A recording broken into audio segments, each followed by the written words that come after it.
I'm a 32-year-old woman, and for as long as I can remember, 20 years, to be exact, my mother has blamed me for ruining her body after giving birth to me. It wasn't just a passing joke or something she said once in frustration. No, this was a core part of her personality, a belief she carried like a badge of honor. She'd bring it up at family gatherings, while shopping, even in front of my friends. She'd pull at the loose skin on her stomach or gesture toward the stretch marks on her arms and sigh dramatically. "This is all because of you, Lauren," she'd say. "I had the perfect body before I got pregnant." If I ignored her, she'd repeat it. If I laughed awkwardly, she'd double down. There was no winning. My parents divorced when I was 12, and I lived with my dad after the court granted him custody. My mother had a drinking problem, nothing that would land her in rehab, but enough that she couldn't keep a job or take care of a kid. The judge saw that, and my dad, despite working long hours, got full custody. My mother, though, got something out of the divorce too: alimony. She hadn't worked in years and convinced the court that she was incapable of doing so. For 2 decades, my father has been paying her $2,500 a month. That money was supposed to support her because she claimed that pregnancy had permanently wrecked her ability to work. The way she talked about it, you'd think I had shattered her spine rather than just, been born. It was the foundation of her excuse. She was too broken to have a career, and my father had to foot the bill for the rest of his life. Meanwhile, I worked my way through college, got my degree, and landed a solid job as a paralegal in Chicago. I live in a small apartment, pay my own bills, and do what I can to build a stable life. My mother never congratulated me or showed any interest in my career. Her only concern was that I never asked her for money, because she had none to give. That was another thing she'd remind me of constantly, how poor she was and how hard life had been for her since she sacrificed everything to give birth. Then, about 5 years ago, something changed. She started dressing better, wearing more makeup, even carrying designer bags. At first, I assumed she had just learned to budget better or found some discount stores, but then I noticed other things. Her skin looked smoother, her lips fuller, her entire face seemed different. She denied getting work done at first, but I wasn't blind. Every time I visited, there was something new. At first, it was just Botox and a few minor tweaks, but then, suddenly she had a perfect nose, lifted brows, and suspiciously perky features for a woman pushing 60. I started wondering how she was affording it. Alimony barely covered rent, let alone a series of cosmetic procedures. Yet, as I dug deeper, I realized she had been receiving financial gifts from various sources, including an old friend she had never named and a suspiciously large payout from a personal loan that never needed to be repaid. When I asked, she got defensive, saying she had connections or that she deserved to feel beautiful after everything she'd been through. She never explained where the money actually came from, though. Then last Christmas, my dad and I were having a drink together, and he let out a frustrated sigh. He was 58, still working overtime to keep up with his bills, and hers. He'd never remarried, never moved on completely, and he was still paying for a woman who hadn't contributed to her own life in 2 decades. That conversation stuck with me. Something about the way my dad looked so exhausted, so resigned, made me angry. 2 months ago, I went to drop off a birthday card at my mother's house. I wasn't planning on staying long, but while I was there, I noticed a stack of unopened mail on the kitchen counter. I don't know what made me look, but I did. Right on top, in clear bold letters, were invoices from multiple plastic surgery clinics. I hesitated. I knew it was wrong to snoop, but curiosity got the better of me. I flipped through them quickly while she was in the bathroom. My heart pounded as I read the numbers, $45,000 worth of procedures over the last 3 years. And it wasn't just that she had spent that money. It was how she paid cash and something labeled as installments. I put everything back before she returned, but my mind was racing. This wasn't just her using some savings.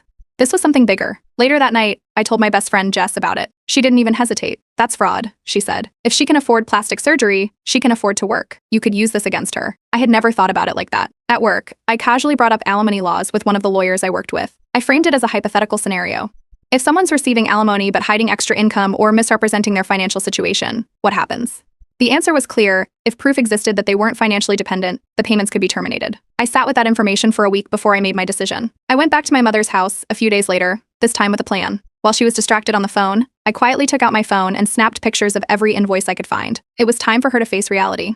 For 20 years, she had blamed me for ruining her body. Now, I was going to use those words, along with her own receipts, against her. You said, a week later, on a rainy Saturday, I drove to my mother's condo with the copied invoices tucked safely in my purse. The drive felt longer than usual, the streets slick with water, but my grip on the steering wheel was steady. I wasn't here to argue, or to listen to her usual guilt trips. I was here to call her bluff. She opened the door with a too-tight smile, her face frozen in a way that only Botox could achieve. Her arms wrapped around me, her sharp cheekbones pressing against my skin as she cooed, "Oh, Lauren, you look tired, work stress?" I stepped inside, shaking off the rain from my jacket, and immediately noticed the changes. A brand new leather couch sat against the wall, looking like something straight out of a high-end showroom. Draped casually over the armrest was a Gucci scarf, the signature logo glaring at me.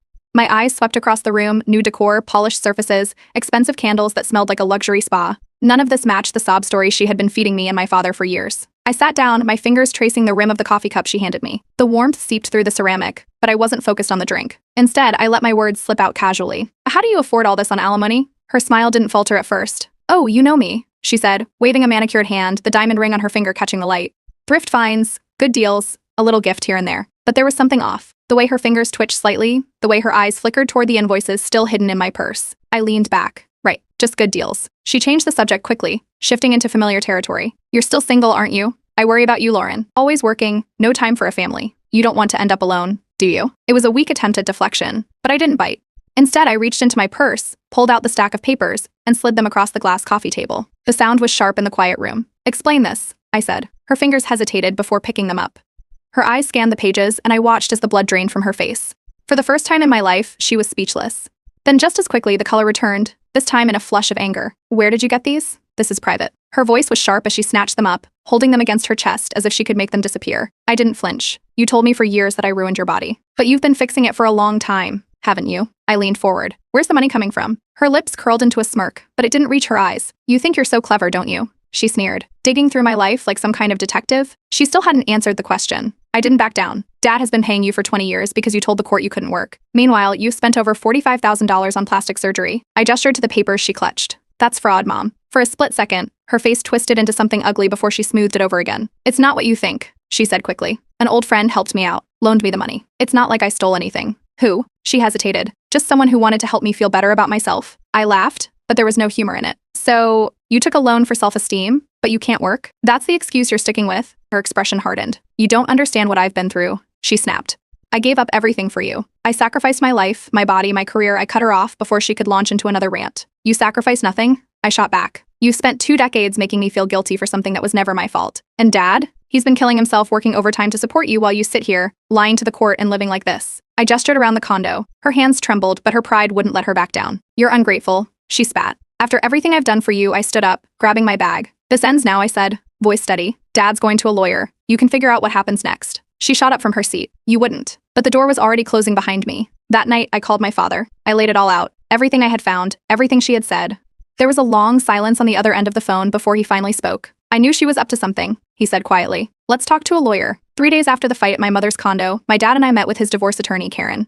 Her office downtown was cluttered with legal books and stacks of case files, the kind of place where things got done, not just discussed. She glanced up from her computer when we walked in, then gestured for us to sit. I reached into my bag and pulled out the photocopies of my mother's plastic surgery invoices, placing them on her desk. She picked them up, flipping through them with quick, practiced eyes. $45,000 in procedures over 3 years, she muttered, tapping a manicured finger against the pages.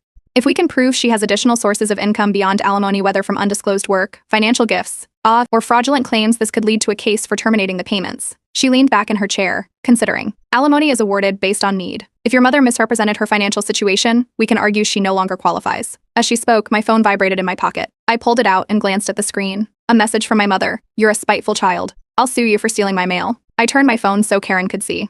She smirked. She's bluffing. You didn't take originals, just copies. There's no case for mail theft. She waved a hand dismissively. She's just rattled because she knows what's coming. Even so, I saved the message, just in case. My dad shifted in his chair. I can pull bank statements, he said, running a hand over his face. See if there's a pattern. If the alimony went straight into funding this instead of living expenses, that's got to count for something. Karen nodded. Good idea. We need to build a clear picture of her financials. If she has hidden income sources, we can subpoena her records. Later that evening, my cousin Tara called me out of nowhere. I hadn't spoken to her in months, but she jumped straight into it. Your mom's been telling everyone you're bullying her over personal choices, she said. She's making it sound like you're trying to ruin her life. I closed my eyes, exhaling slowly. And people believe her? Not everyone, she said. Aunt Linda's on her side, though. She keeps saying family shouldn't air dirty laundry. Of course. My mother had always known how to manipulate certain people. Just thought you should know, Tara added. I think you're doing the right thing.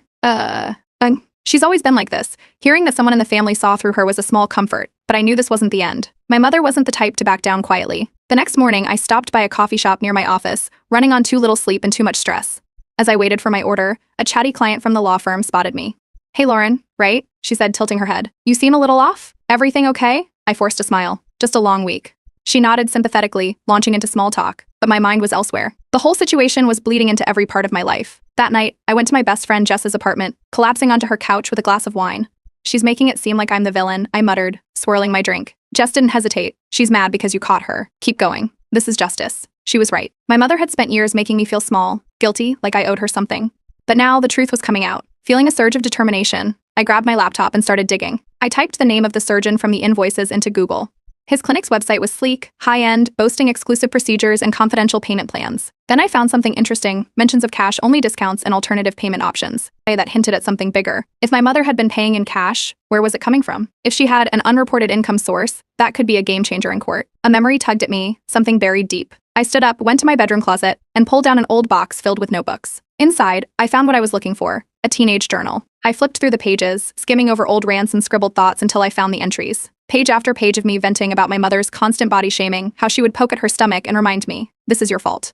Even back then, I had written about how obsessed she was with fixing herself, always talking about what she deserved. I snapped a few photos of the pages with my phone. Maybe they wouldn't hold legal weight, but they were proof that this had been her mindset for years. Then, just as I was about to put the journal away, my phone rang. It was my dad. His voice was tight. "I found something." I sat up. "What?" "Old transfers," he said. "Small amounts at first. A couple $100 here and there, but it adds up. The payment started years ago, going into an account I don't recognize. Not mine. Not ours. A separate account. Hidden money." I gripped the phone. "Karen needs to see this." There was a pause, then my dad exhaled.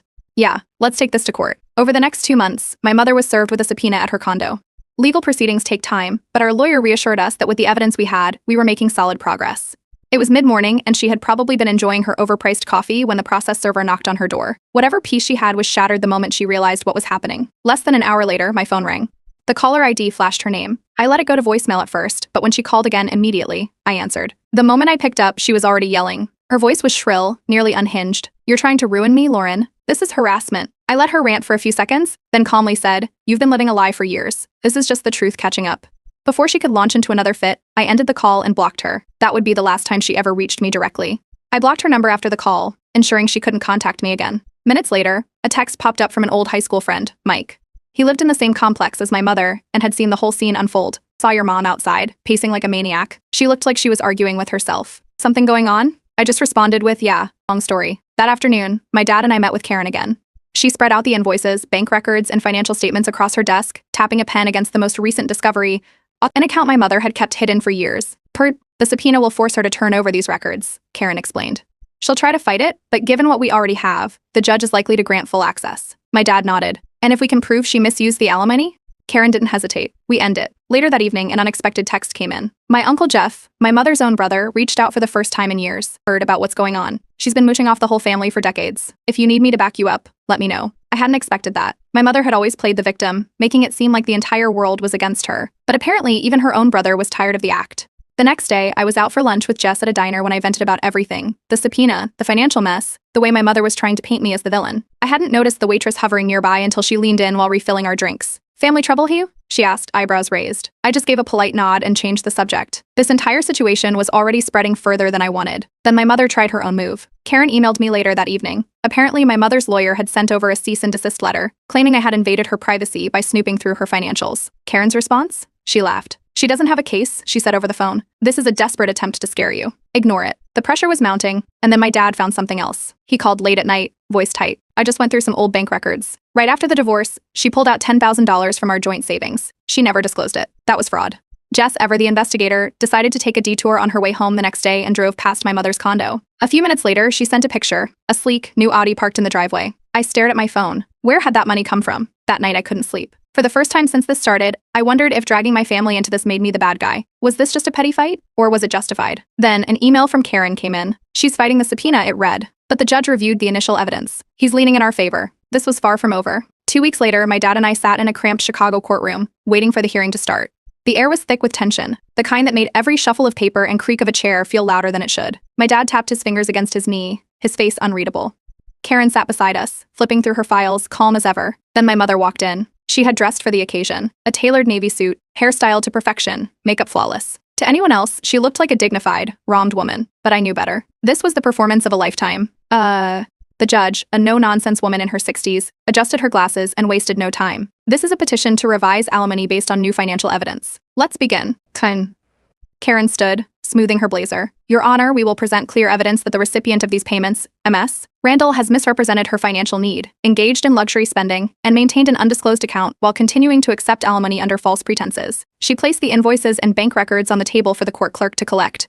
This is a timeline of my client's payments over 20 years, contrasted with MS. Randall's spending habits, including elective cosmetic procedures totaling $45,000, a luxury vehicle purchase, and undisclosed withdrawals from a joint account post-divorce." My mother's lawyer barely blinked before launching into his defense. "Your Honor, these procedures were necessary for my client's well-being. As a single mother, she struggled with body image issues caused by pregnancy-related changes. These surgeries were medical in nature, aiding her mental health." Karen didn't even look surprised. Instead, she pulled out a new document. "Interesting. Because according to these invoices, the first of these procedures was performed 15 years after her pregnancy. Her child was a teenager when she started undergoing these necessary surgeries.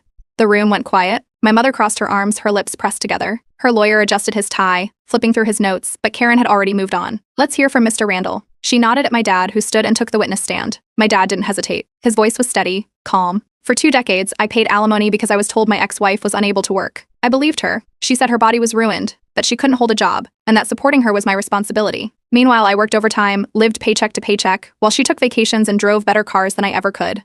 He didn't look at my mother once. Then it was her turn. She took the stand, wiping at dry eyes, her voice trembling just enough to sound rehearsed. This is about my daughter's hatred for me, she started. She's punishing me. I was a single mother. I sacrificed for her. And now she's trying to take away the little I have. She sniffled. A perfect show of martyrdom. Karen stood up. MS? Randall, do you own a 2023 Audi? Silence. Do you? My mother shifted in her seat. It's a gift. From whom? More silence. Karen turned to the judge. Your Honor, we also have testimony from a family member who can confirm MS. Randall has openly bragged about beating the system to continue receiving alimony. The doors opened, and my Uncle Jeff walked in. My mother's head snapped up, her face twisting in shock. Jeff was calm as he took the stand. At a family barbecue 2 years ago, my sister said, they're never going to take my checks. I'll say whatever I have to say. She laughed about it. The judge raised an eyebrow, taking notes. Then it was my turn. I stepped forward, hand steady. For 20 years, my mother told me I ruined her body, I said. She made it my fault. She used that excuse to take money from my father while living a better life than he ever did. My entire childhood was a reminder that I was her burden. Except, as you can see, she's been more than comfortable. I met my mother's eyes. She used my birth as a paycheck, not a hardship. The judge studied me for a moment before turning to Karen. I'll need to review MS. Randall's financials overnight before making a decision. Court is in recess. As we stood to leave, I felt my mother's glare burn into me. When I turned, she mouthed, this isn't over.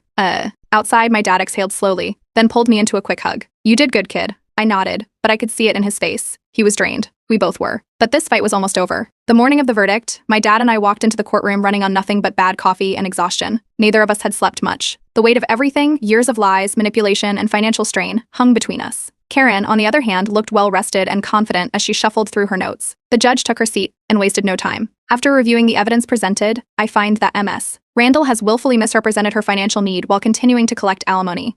She adjusted her glasses, then looked directly at my mother. Effective immediately, all alimony payments are terminated. The words hit like a hammer. My dad let out a long breath beside me, but my mother? She shot up from her chair so fast the bailiff took a step forward. This is an outrage. Her voice cracked through the room. My own daughter did this. I sacrificed everything, and this is how I'm repaid. The judge gave her a warning look, but she wasn't done. You ungrateful little. The bailiff moved in then, gently but firmly steering her toward the exit.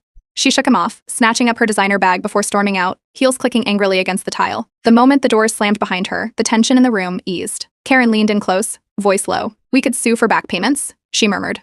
Given the years of fraud, we might be able to recover some of what your father lost. My dad sat back in his chair, rubbing a hand over his face. I just want this to be over. I didn't blame him. He had spent 2 decades paying for a lie. The thought of dragging it out further felt exhausting, even if the money was rightfully his. After court, Dad took me and Jess out for lunch, greasy diner burgers and fries. He lifted his beer and toasted to Lauren, who stood up for what's right. Jess clinked her glass against mine, beaming. I smiled, but there was something hollow about it. The win was clean cut, but the fallout was already starting. Later that evening, my phone buzzed. Aunt Linda.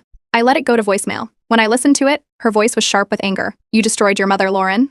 I hope you're happy. This should have been handled privately, but instead, you humiliated her. She's family, and you've cut her off at the knees. Don't bother calling me again. One bridge burned. Then came the voicemail from my mother.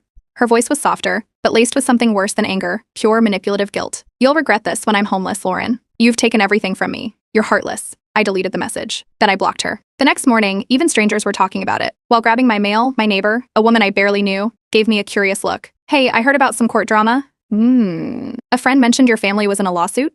The story was spreading. Jess, always one step ahead, sent me a link that afternoon. Look what I found. It was an old blog my mother had run years ago, long since abandoned, but still archived online. The posts were full of long, dramatic entries about how pregnancy had stolen her beauty and how she was on a journey to reclaim herself. It was all about her body, her suffering, her need to be whole again. It wasn't about me at all. I stared at the words, my stomach twisting. At night, I replayed the courtroom scene in my head. The moment my mother cried, the way she looked at me like I had betrayed her. The guilt started creeping in. Over coffee, my dad caught me staring off into space. She dug this hole, he said. Not you. Don't let her flip the script. I nodded, but I wasn't sure it was that simple. That afternoon, Karen called. If she keeps harassing you, we can file a restraining order, she said. I think about it. I didn't answer right away. I wasn't sure if I was ready to take that step. But deep down, I knew this wasn't over. A week after the verdict, I was home when a frantic knock rattled my door. Before I even looked through the peephole, I knew who it was. I opened it to find my mother standing there, mascara streaked down her face, clutching a crumpled eviction notice in her hands. Her usual polished look was gone. Her hair was a mess, her clothes slightly wrinkled. She was in full performance mode. "I can't survive without that money, Lauren," she gasped, shaking the paper at me. "Please, you have to fix this." I didn't move. She kept going. "I have nowhere to go. Your father ruined my life, and now you're finishing the job." For years, I would have let this guilt sink in, but not anymore. I kept my voice steady. "You had 20 years to figure things out. I'm done carrying your guilt." Her eyes flashed, and just like that, the tears stopped. Her expression hardened. "You're heartless." A door creaked behind me. My downstairs neighbor, a middle-aged woman who mostly kept to herself, was watching the scene unfold. She locked eyes with me briefly, then slipped back inside. Minutes later, my phone buzzed. "Neighbor, everything okay?" "She's really loud." I texted back a quick "all good," though I wasn't sure how true that was. By the next morning, the family gossip train had taken off. Uncle Jeff called, voice laced with exhaustion. "She's been crashing on my couch, going on and on about how you ruined her." I told her to stop, but she won't let it go. I sighed, rubbing my temples. "She'll find someone else to latch onto soon." Jeff scoffed. "Not at my place. She's out by tomorrow." Later that day, on a whim, I grabbed an old necklace my mother had given me years ago and took it to a pawn shop. It had always seemed too flashy, too expensive for someone who supposedly struggled financially. The appraiser barely glanced at it before giving me a number, $2,000. It clicked then. She had used alimony money on luxury items, gifts, things to make herself feel important. Meanwhile, my dad had been working overtime to cover her lifestyle.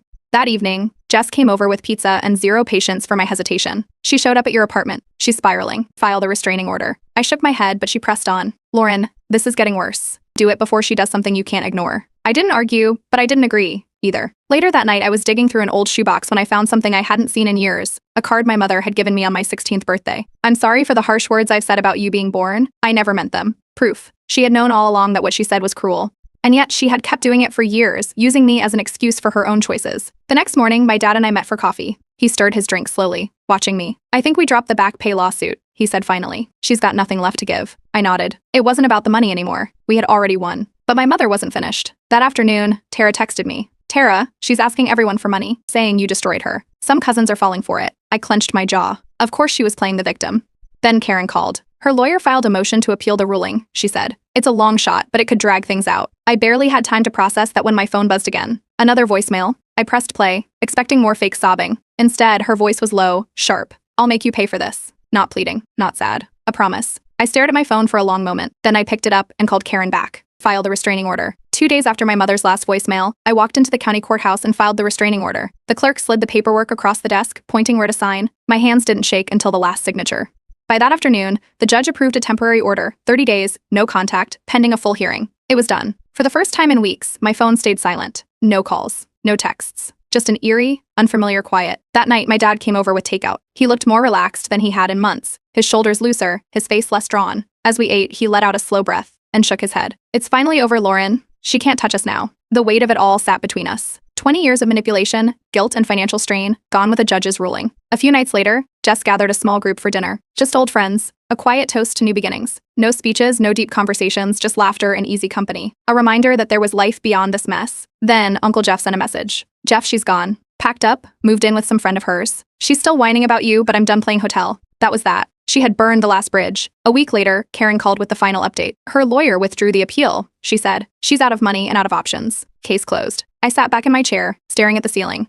It was really over. Karen sent over one last report, bank statements and subpoenaed financials. Buried in the records, there it was, a savings bond from my grandparents, cashed out years ago. She had used every cent on her fixes. While she cried broke to my father, she had been sitting on money.